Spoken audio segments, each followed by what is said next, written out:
Last part में हमने देखा था कि अगले दिन मीजा कंपनी के बाहर वाटरू से टकरा गई थी और उसने उसे ग्रीट भी किया था, लेकिन उसने कोई जवाब नहीं दिया, बस सीधा कंपनी के अंदर चला गया, जो उसकी हमेशा की आदत थी।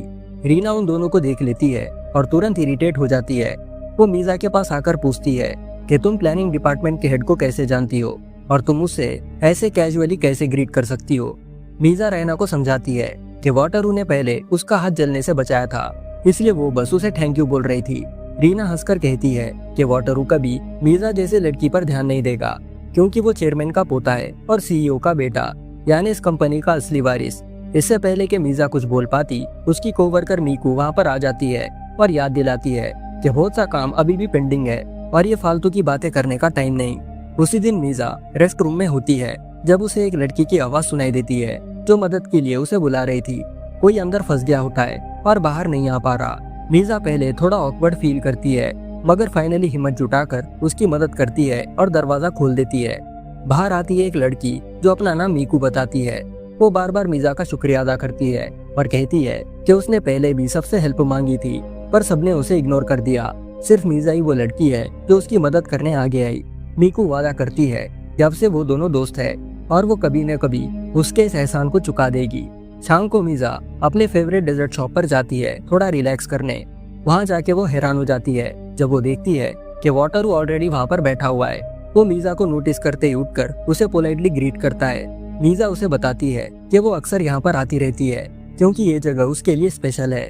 शॉपकीपर उन्हें बात करते हुए देखता है और ये समझ बैठता है कि वो दोनों दोस्त है, इसलिए वो वाटरू का ऑर्डर मीजा के टेबल पर रख देता है।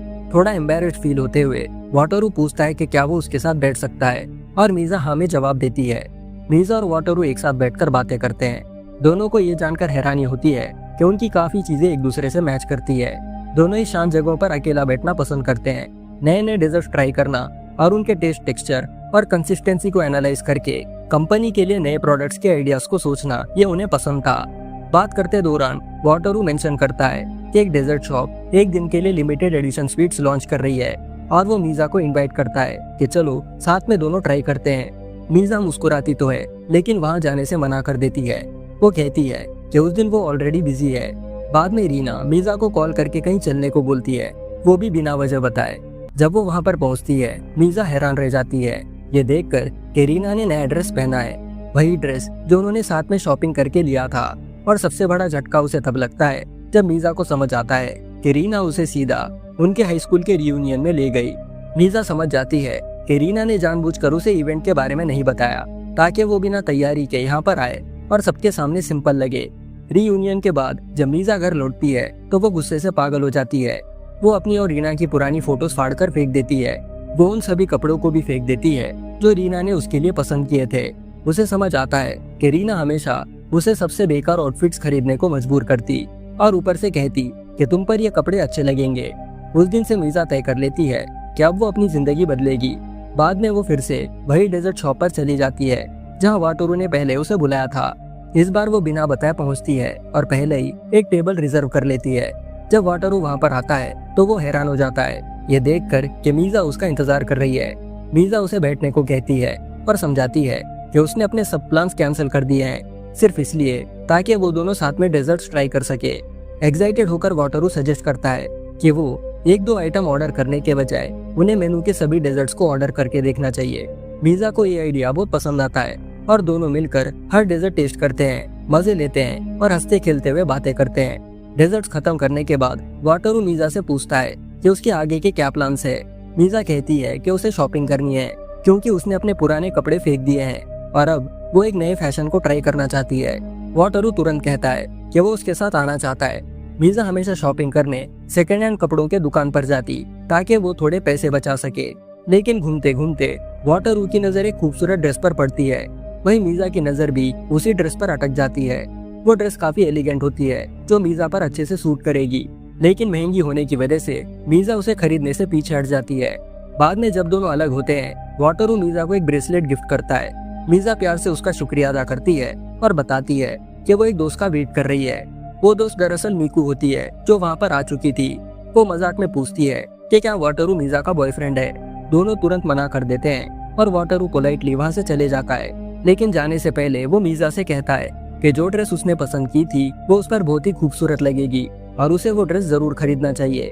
वाटरू के जाने के बाद मीजा और मीकू एक साथ शॉपिंग करने चले जाते हैं। उसे वाटरू की बातें याद आती है और साथ ही वो दिन भी याद आता है जब तोमोया ने उसे कंजूस और बदसूरत कहा था। इस बार मीजा हिम्मत जुटाती है और वही सुंदर ड्रेस खरीद लेती है। बहुत दिनों बाद उसे अलग लेवल का कॉन्फिडेंस फील होता है। उसके बाद मीकू उसे एक सैलून ले जाती है जहाँ मीजा अपना हेयर स्टाइल चेंज करके एक बोल्ड और नया लुक ले लेती है। यह सब वो अपकमिंग रियूनियन की तैयारी के लिए कर रही थी। रियूनियन के दिन मीजा अपनी नई ड्रेस पहन लेती है और फ्रेश हेयर स्टाइल के साथ रीना को बताए बिना ही सीधा वेन्यू पर पहुंच जाती है। जैसे ही वो हॉल में एंटर करती है सब लोग उसकी ट्रांसफॉर्मेशन देखकर शॉक हो जाते हैं, खासकर रीना। पुराने क्लासमेट्स फिर से उसका मजाक उड़ाने लगते हैं, लेकिन इस बार मीजा चुप नहीं रहती। वो सबके सामने उनसे सवाल करती है कि उन्होंने स्कूल में उसके साथ इतना बुरा क्यों किया, उसने ऐसा क्या गलत किया कि वो लोग उसके साथ इस तरह बर्ताव करते हैं। उनकी वजह से उसकी जिंदगी नरक बन गई है। क्लासमेट्स जवाब में मीजा पर इल्जाम लगाते हैं, ये कहते हुए कि उसने रीना के साथ बहुत बुरा बर्ताव किया क्योंकि जो लड़का ऊटो जिसे मीजा पसंद करती थी वो रीना को भी पसंद करने लगा था। लेकिन असल में ऊटो भी मीजा को ही पसंद करता था, लेकिन रीना मीजा को खुश नहीं देखना चाहती थी। उसने सबके सामने ये झूठी अफवाह फैला दी कि मीजा इस वजह से उस पर जेलस हो गई और उसने उसके साथ बुरा किया। इस झूठ की वजह से सब लोग उस वक्त मीजा को बुली कर रहे थे। ये सुनकर मीजा हिल जाती है और सीधा रीना से पूछती है कि क्या उसने सच में ये सब कहा। डर के मारे रीना रोने लगती है और कहती है कि ये पुरानी बातें हैं जिस पर अब बात करना सही नहीं होगा, सबको बस रियूनियन एंजॉय करना चाहिए। लेकिन मीजा आंसुओं में टूट जाती है और कह देती है कि अब वो रीना की दोस्त नहीं रहना चाहती। वो सबको अवॉइड करते हुए सीधा रियूनियन छोड़कर बाहर निकल जाती है। जैसे ही वो निकलती है तेज बारिश शुरू हो जाती है और मीजा बिना छतरी के अकेली चल रही थी। तभी अचानक वाटरू दौड़ते हुए उसके पास चले आता है एक अम्ब्रेला लेकर। वो कहता है कि बारिश में भीगने से तुम्हें ठंड लग जाएगी। वो आगे मीजा को प्यार से उसके घर तक छोड़ आता है। अगली सुबह रीना डिसाइड करती है कि रियूनियन में जो हुआ वो उसे जाने नहीं देगी। उसे लगता है कि मीजा और वाटरू के बीच कुछ तो चल रहा है, इसलिए वाटरू अब उसका नया टारगेट बन जाता है। रीना कंपनी के बाहर वाटरू का वेट करती है, जानबूझकर अपनी चीजें उसके सामने गिरा देती है और दिखावा करती है जैसे वो फिसलकर गिर गई हो, ताकि वो वाटरू को वश में कर सके। लेकिन वाटरू जवाब में कुछ नहीं कहता और सीरियस होकर वहाँ से निकल जाता है। बाद में जब मीजा ऑफिस पर होती है उसे अचानक ऊटो का कॉल आता है, वही लड़का जिसे वो स्कूल में पसंद करती थी और जिसकी वजह से उसके जिंदगी में इतने सारे प्रॉब्लम्स आए थे। ऊटो उसे अपने रेस्टोरेंट बुलाता है ताकि वो मीजा से माफी मांग सके। क्यूरियस होकर मीजा एग्री करती है और लंच ब्रेक में वहाँ पर चली जाती है। वहाँ उसे पता चलता है कि ऊटो एक सक्सेसफुल शेफ बन चुका है और अपना खुद का एक रेस्टोरेंट चलाता है। रेस्टोरेंट में ऊटो मीजा से पुराने वक्त के लिए माफी मांगता है। वो मानता है कि मीजा ने कभी उसके साथ कुछ बुरा नहीं किया और उसे उस वक्त मीजा के लिए खड़ा होना चाहिए था जब सब लोग उसे बुली कर रहे थे। मीजा शांत होकर कहती है कि जो बीत गया वो बीत गया और अब उसने अपनी जिंदगी आगे बढ़ा ली है। तभी अचानक रीना वहाँ पर आ जाती है। उसने मीजा का फोन कॉल सुन लिया था और उसे चुपके से फॉलो किया था। वो तुरंत टेबल पर बैठ जाती है और दिखावा करती है जैसे वो फ्रेंडली है। रीना भी माफी मांगती है, ये कहते हुए कि उसने उस वक्त अपनी हद पार कर दी थी। ये सब उसने इसलिए किया क्योंकि उसे डर था कि अगर वो ऊटो को डेट करेगी तो मीजा उससे दूर हो जाएगी। मीजा समझ जाती है कि रीना झूठ बोल रही है, लेकिन फिलहाल वो उसे माफ कर देती है। लेकिन जब सभी लोग वापस ऑफिस में आते हैं तो मीजा नोटिस करती है कि रीना का नया टारगेट बन गया है वाटरू और वो जानबूझकर वाटरू के करीब जाने की कोशिश करती है, वो भी उसके सामने। इसी दौरान मीजा को काम पर एक और चैलेंज देखने को मिलता है। उसे लगता है कि सोमो जो डिपार्टमेंट हेड की असिस्टेंट है उसे गलत तरीके से टारगेट किया जा रहा है। डिपार्टमेंट का सुपरवाइजर जानबूझकर गलतियां उसके सर डालता है जो सोमो ने कभी किया ही नहीं, ताकि सोमो रिजाइन करने पर मजबूर हो जाए। पहले वाले टाइम में मीजा को याद था कि सोमो के रिजाइन करने के बाद उसकी जिंदगी बिल्कुल खराब सी हो गई थी, लेकिन इस बार मीजा आगे बढ़कर मदद करती है। वो सोमो को बताती है कि डिपार्टमेंट का सुपरवाइजर कैसे ट्रिक्स यूज करता है और कौन से चीजों के लिए वो उसे ब्लेम करेगा ताकि सोमो उससे बच सके। मीजा की गाइडेंस से सोमो इन ट्रैप से बच जाती है और दोनों मिलकर उनके ऑफिस हैरेसमेंट का सामना करते हैं। धीरे धीरे दोनों के बीच दोस्ती गहरी हो जाती है। अब मीजा के पास एक छोटा सा फ्रेंड सर्कल होता है, सोमो और मीकू, जो हमेशा उसके साथ खड़े होते हैं। एक दिन कंपनी में मीजा देखती है कि वाटरू तेजी से चल रहा है और थोड़ा सस्पिशियस लग रहा है। क्यूरियस होकर वो उसे फॉलो करती है और ये देखकर हैरान रह जाती है कि वो छुपके मीजू से मिल रहा है। दोनों ऐसे बिहेव करते हैं जैसे वो दोनों नहीं चाहते कि कोई उन्हें देखे। फिर मीजा को सबसे बड़ा शॉक तब लगता है जब वो देखती है कि मीकू वाटरू को प्यार से हक कर रही है। ये देखकर मीजा अंदर से टूट जाती है। उसने वाटरू पर ट्रस्ट करना शुरू किया था और सोचा था कि वो सबसे अलग है, लेकिन अब उसे लगता है कि वो भी उसके फीलिंग्स के साथ खेल रहा है। सबसे ज्यादा दुख उसे इस बात का लगा कि मीकू उसकी दोस्त है, फिर भी उसने कभी इस रिश्ते के बारे में उसे नहीं बताया। उस दिन के बाद मीजा डिसाइड कर लेती है कि अब वो वाटरू से भी दूर रहेगी। दिल से दुखी और अकेला महसूस करते हुए भी वो तोमोया के करीब बनी रहती है, सिर्फ अपना रिवेंज प्लान पूरा करने के लिए, जबकि वो उसे बर्दाश्त भी नहीं कर सकती थी। एक दिन जब मीजा तोमोया के साथ बाहर होती है तो अचानक तोमोया कहता है कि आज रात वो उसके अपार्टमेंट में रुकना चाहता है। मीजा शॉक हो जाती है और कहती है कि वो बिजी है और ये पॉसिबल नहीं है, लेकिन तोमोया गुस्सा होकर कहता है कि वो ये मान लेगा कि मीजा ने हाँ कहा। वो उसका हाथ पकड़कर उसके घर की तरफ चल पड़ता है। परेशान होकर मीजा अपना हाथ छुड़ा लेती है और सख्ती से कहती है कि इतना सेल्फिश मत बनो। वो फिर से दोहराती है कि उसने पहले ही कहा था कि वो बिजी है। इतना कहकर वो उसे वहीं छोड़कर निकल जाती है। कुछ दिनों बाद कंपनी के सभी एम्प्लॉइज एक ट्रिप ऑर्गेनाइज करते हैं। बदकिस्मती से मीजा को तोमोया और रीना के साथ ही एक कार में ट्रैवल करना पड़ता है। सफर के दौरान रीना बार बार वाटरू से फ्लर्ट करने की कोशिश करती है, जबकि तोमोया को जलन होती है क्योंकि उसने सुना है कि वाटरू मीजा के करीब आ रहा है। ट्रिप के दौरान वाटरू नोटिस करता है कि मीजा उसे इग्नोर कर रही है और ये बात उसे बेचैन करती है। जब वो दोनों अकेले होते हैं तो वाटरू उसके पास आता है और पूछता है कि वो उसे अवॉइड क्यों कर रही है। दिल से दुखी और गुस्से में मीजा उस पर बरस पड़ती है। वो कहती है कि वो तोमोया के साथ रिलेशनशिप में है, दोनों जल्दी शादी करने वाले हैं और वाटरू को वो अपने इमोशंस के साथ खेलने नहीं देगी। मीजा उस पर इल्जाम लगाती है कि वो झूठा है। वो ये भी कहती है कि उसने उसे मीकू के साथ देखा था और उसका बिहेवियर एक कमिटेड इंसान जैसा बिल्कुल नहीं है। ये सुनकर वाटरू जोर जोर से हंसता है और सच बताता है कि मीकू असल में उसकी छोटी बहन है। उसने ये बात जानबूझकर छुपाई थी ताकि कंपनी में कोई उसके बहन को परेशान ना करे। ये सुनकर मीजा शॉक हो जाती है और बहुत एम्बैरेस्ड फील करती है। वो तुरंत माफी मांगती है और कहती है कि उसने उसे गलत समझा। वाटरू मीजा से कहता है कि उसे इस गलत फहमी की परवाह नहीं है, वो बस इतना चाहता है कि मीजा उसे एक बुरा इंसान ना समझे। यह सुनकर मीजा राहत की सांस लेती है और दोनों वहाँ साथ में बैठकर ग्रेप्स खाते हैं। अभी जो हुआ उसे याद करके हंसने लगते हैं, लेकिन रीना उन दोनों को एक साथ देख लेती है और अंदर ही अंदर जलन महसूस करती है, ये सोचकर कि उसकी सारी कोशिशें वाटरू का ध्यान खींचने में फेल हो गई। ट्रिप से वापस आते वक्त रीना वाटरू से कहती है कि उसे उसके साथ राइड करने दे क्योंकि उसे कुछ इम्पोर्टेंट बात करनी है। वाटरू मान जाता है, लेकिन कार के अंदर आने के बाद रीना के पास कहने को कुछ नहीं होता। उसका असली इरादा ये होता है कि ऑफिस में सबको ये लगे कि वो वाटरू के करीब है और वो दोनों रिलेशनशिप में है। लेकिन ये सब वाटरू समझ जाता है और उसे कहता है कि जो लोग दूसरों को दुख देते हैं उन्हें उनका नतीजा भुगतना पड़ता है। वो सीधे शब्दों में कहता है कि रीना एक अनबियरेबल इंसान है और कोई भी उसे एक जीवन साथी के रूप में स्वीकार नहीं करेगा। ये सुन रीना वाटरू से कहती है कि कार रोको। वो तुरंत कार से उतर जाती है और तोमोया के कार में बैठ जाती है। फिर भी वो हार नहीं मानती और मीजा को नुकसान पहुंचाने के लिए नए तरीके सोचने लगती है। उस रात रीना मीजा को अपने घर बुलाती है, दिखावा करती है कि उसे कुछ सीरियस बात करनी है। ये सुन मीजा मान जाती है। दोनों कैजुअल कपड़े पहन लेते हैं और अब रीना नोटिस करती है कि मीजा के कमरे से उसके सारे फोटोज गायब हैं। मीजा सीधा जवाब देती है कि वो बस घर को डेकोरेट कर रही थी। उसके बाद रीना कहती है कि उसने एक बार मीजा को बारिश में वाटरू के साथ जाते हुए देखा और उसे लग रहा है कि उन दोनों के बीच कुछ न कुछ जरूर है। फिर वो मीजा को वार्न करती है कि वाटरू ट्रस्टवर्दी इंसान नहीं है और ये भी झूठ बोलती है कि उसने उसे हैरेस किया था। रीना उसे डराने की कोशिश करती है ताकि मीजा वाटरू से दूर हो जाए। मीजा दिखावा करती है जैसे वो डर गई हो, पर ऐसा बिहेव करती है जैसे उसने रीना की बात मान ली हो। वो कहती है कि शायद वाटरू सच में डेंजरस है और वो खुशकिस्मत है कि रीना ने उसे वार्न किया। उस दिन के बाद मीजा ऑफिस में वाटरू को बिल्कुल इग्नोर करने लगती है, जिससे वाटरू को लगता है कि शायद उसने कोई बड़ी गलती कर दी है।